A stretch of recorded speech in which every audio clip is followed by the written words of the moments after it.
Welcome to Second Take, the show that focuses on the issues behind the news. Mining Weekly editor Martin Creamer joins me today to unpack the latest in the mining industry. Welcome, Martin. Thanks, Ashni. Can you tell us about Copper 360's new mining school, which is set to launch in the Northern Cape? Yeah, everybody's seeing the Northern Cape as a big new area of activity for mining. And it's wonderful that they want to underpin this now with a school of mining.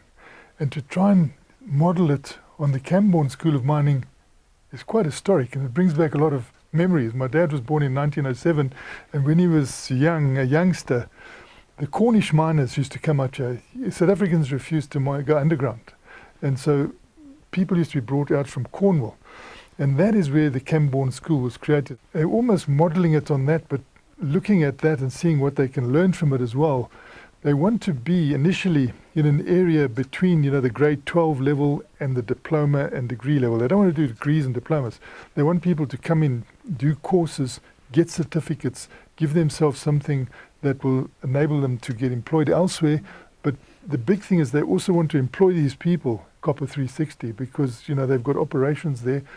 They prefer to have them going through a schooling process and then coming to the mine than trying to train them on site. But of course, there'll also be some on-site training. So it's a wonderful idea that Copper 360 have got. They are a fast-moving company out there, listed on the Johannesburg Stock Exchange very successfully and doing things all the time, extra drilling to find out they've got more copper there. But everything points in the Northern Cape to a lot of mining activity there. It'll be wonderful to be underpinned by a school of mining. Now, can you tell us about the IDC's interest in the West Wits Basin project? Yeah, well, this is just typical of what's happening in South Africa. You get the West Wits mining. And who's actually doing it? Australians. This Witwatersrand is a great area. You'd think that some of the companies that were here and active here would also want to be interested in continuing with gold activity in a historic gold place. We don't seem to find interest in that in South Africa. The stock exchange could accommodate it, I think, but it isn't. So what happens is, companies get listed in Sydney. They then bring their funding over here. But of course, they also want local funding to get things going. And what they've done is they've approached the Industrial Development Corporation. And I think the Industrial Development Corporation is correct to take interest in this. It looks like there'll be like a 300 million initial loan coming through to try and get gold mining active quickly on the West Wits, not far from where we're sitting now, to revive that mining. I think it's a very good idea.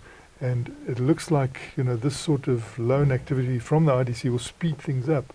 And then you'll get more investment coming through from Australia as well. Lastly, the Mogale Tailings retreatment project will see its official sod-turning take place this month.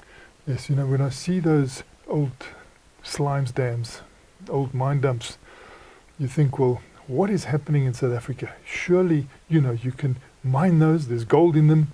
There's sulfuric acid in them. There are things in them. Get them out the way, There's a important imperative to do it. But before we get to that, Mogale, further down towards Krugersdorp and towards Kagiso, in an area where employment is needed. Here you've got Pan-African coming in, investing. For the next 20 years, they'll be recovering gold from that. Very important for South Africa. At the same time, they'll be doing an environmental job. They'll be removing those old tailings dams. There's a lot of illegal mining going on there. Make sure the illegal miners don't take the gold in a way that we don't get any tax, we don't get any return, you don't get proper employment, and you often get all sorts of criminal and activities there that can lead to murder and other things. But I'm saying, what about the tailings dams, between Johannesburg and Soweto? This was always, it was like a Berlin Wall. You separate Johannesburg from Soweto. Now people are spending ages in taxis, sitting there. They could be teaching their kids and going with their kids' homework. They could get back earlier. So why not do something that we've been appealing for so long? Get the activity going that you remove those dumps. It's not going to be big for the government to have to do. You wonder why they don't encourage it. And at the same time, you'll be freeing up a lot of land. so that people can live closer to Joburg where they work. They don't have to travel these distances. So there's all sorts of social implications, but also very important economic implications. I mean, with the gold price where it is, and it doesn't look like going the other way, this will be a great business. Thanks for speaking with us, Martin. Great pleasure, Sashni. That's it for today. Join us again next week for more news analysis on the local and global mining industries. To subscribe to Creamer Media's Engineering News and Mining Weekly, please email subscriptions at creamermedia.co.za.